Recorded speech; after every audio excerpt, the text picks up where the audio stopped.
Bueno, continuamos acá en Vladimir Laguna con dos profesoras universitarias, Mariclén Stelling, ella es socióloga, experta en temas de análisis de la comunicación, y la profesora Eglé González Lobato, abogado, y además ella es la directora de la cátedra Elecciones Libres de la Universidad Central de Venezuela. Bueno, estamos hablando de los factores de poder con los cuales cuentan las dos figuras que encabezan la política en este momento en Venezuela. Por un lado Nicolás Maduro y por el otro lado Juan Guaidó. Y es parte de la discusión, porque ayer decía Claudio Fermín en el programa que en el 30 de abril no ganó nadie, más bien perdimos todos, ¿no? Perdió la sociedad porque entramos nuevamente en una dinámica de confrontación. Pero dejamos pendiente eso. Yo creo que la dinámica de confrontación siempre ha estado. Solapada, frontal, pero la dinámica de confrontación tiene años. O sea, no creo que nunca hemos dejado la dinámica de confrontación. Que se exprese en las marchas, que se exprese en la calle es otra cosa. Y lo de los factores de poder que en la confrontación de los poderes también se expresa esa dinámica. En cuanto a factores, en el juego geopolítico, porque nosotros somos ahorita objeto de interés mundial. Somos también objeto de un juego geopolítico. Rusia, China, Estados Unidos, la Unión Europea. Ahí está Venezuela en ese candelero, con una amenaza muy cierta de los Estados Unidos, que la fortalecieron después de los sucesos de Altamira. Pues del 30 para acá las amenazas se han acrecentado, están allí, pero Rusia también, sobre todo Rusia está dando la cara del otro lado. O sea que hay un juego geopolítico que para mí es muy peligroso. Ese es uno de los factores, el factor internacional, pero los otros factores con los que cuenta cada uno de los, bueno, por ejemplo, el caso de la oposición. Aparentemente el caso del Maduro cuenta con la Fuerza Armada Nacional Bolivariana. Yo me imagino que si existieron algunas deserciones, se estará investigando, se tomarán las medidas, supongo yo, porque no puede quedar ese interrogante para la sociedad venezolana. Tenemos que saber exactamente qué pasó el 30 de abril, a quién estaban esperando López y Guaidó, la dupla Guaidó-López. Eso tiene que saberse para bien de la sociedad. Eso no puede permanecer en secreto. Ya se está hablando desde el mundo militar de que no puede haber más impunidad. Entonces se está demandando desde las mismas filas del gobierno que se hable claro y que cero impunidad. Esos son elementos que surgieron de esta crisis política en este momento. La Asamblea Nacional es el poder que está pues en manos de la oposición y que es objeto también del juego político y de la confrontación política. Los demás poderes, en principio, están del lado de Maduro. ¿Y eso es definitivo para la resolución de esta crisis? Mira, no sé, la dinámica social y política lo dirá. Para mí es casi imposible adelantar si eso es definitivo o no. Porque los que estamos monitoreando lo que está sucediendo en el país, a ti la dinámica social y política te sobrepasa. Te tienes que levantar viendo a ver qué pasó para ver cómo lo interpreta. Y más que uno hace análisis político, análisis comunicacional, entonces tú tienes que estar navegando cual surfista arriba de la ola. Y la ola a veces te sacude, te tumba, no la entiendes, pierdes el equilibrio, eso está allí. ¿Qué dice la profesora Eglé González Lobato? Sí, bueno, hablar de impunidad lleva a uno a decir, pero ¿y quién aplica la justicia? Y hablar de justicia en Venezuela ya es el símbolo de la crisis institucional que hay. Ayer las redes sociales eran un corre-corre porque no se sabía qué sentencia se iba a dictar en el Tribunal Supremo, que había sala plena, luego que había una sentencia contra el allanamiento de los diputados, se habló de varios de ellos. En fin, ¿quién tiene al Poder Judicial? Bueno, Nicolás Maduro, porque el poder público es una fachada.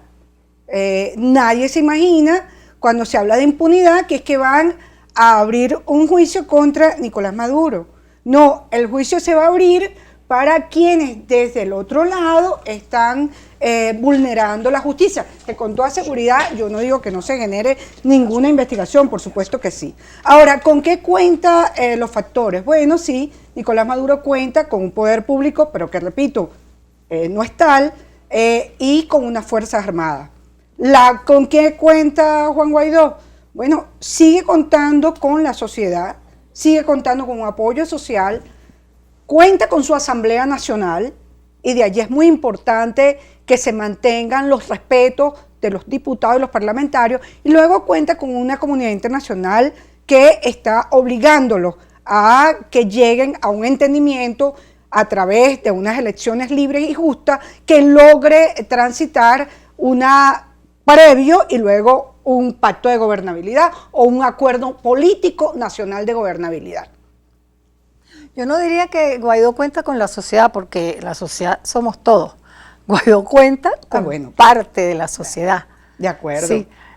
Y caeríamos tú y yo en la confrontación de las marchas y en las fotos de quién marchó más, quién reunió más gente. Yo no creo que de eso se trata. Hemos caído en creer que la cantidad de personas que acuden a las marchas es una medición del juego político. Es una expresión simbólica y cuantitativa de lo que está en juego, pero el juego político no está allí. Entonces decir que Guaidó cuenta con la sociedad, no, Guaidó cuenta con parte de la sociedad, que sabremos cuántos son si se va a alguna elección.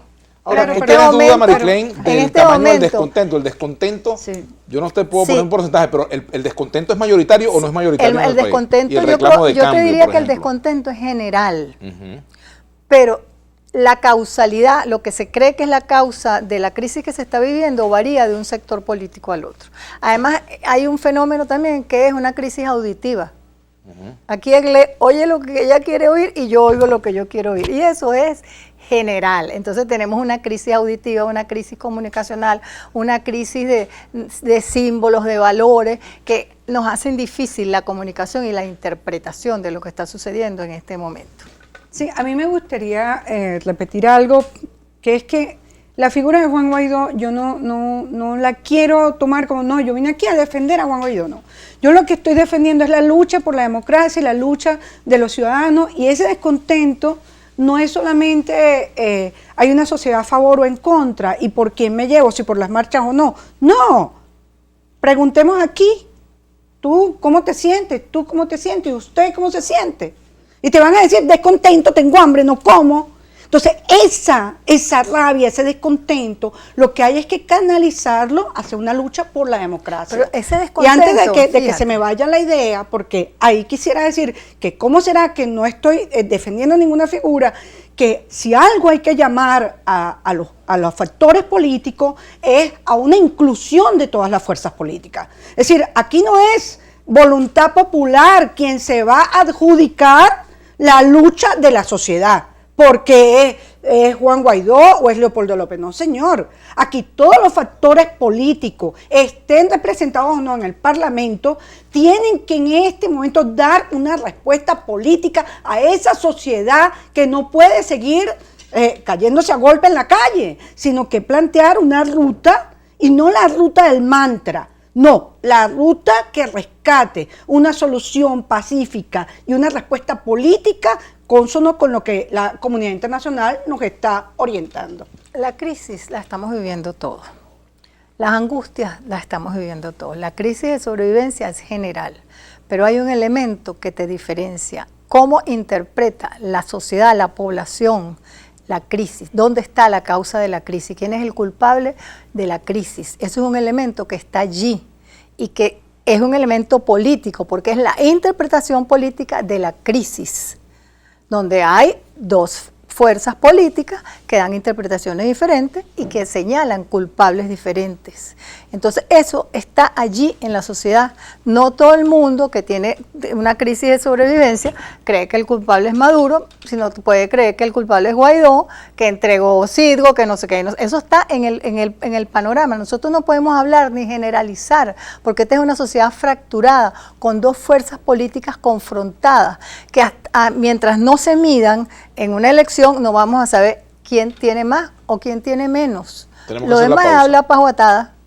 Tenemos que hacer la pausa. Algunos mensajes, por ejemplo, Elkis Olivero dice, la salida es negociada y ambas partes vuelvan a la democracia. Es necesario, ambas corrientes existen y es una realidad, entre otros comentarios que aquí dice José Alberto Velázquez. Buenas tardes, Vladimir. Con mucha sinceridad les digo que no tenemos respaldo por parte de la oposición. Interesante lo que declara la socióloga en el programa. Hay una falta grave de reconocimiento. Tu análisis no se escuchó, Vladimir. Tuvimos una falla de sonido al parecer. No se puede enviar nivel el programa simplemente porque no tengo electricidad, dice Sammy, o entre otros comentarios. Hoy se escucha, Vladimir, gracias. Te aprecio, gracias. Bueno, hacemos la pausa y ya volvemos.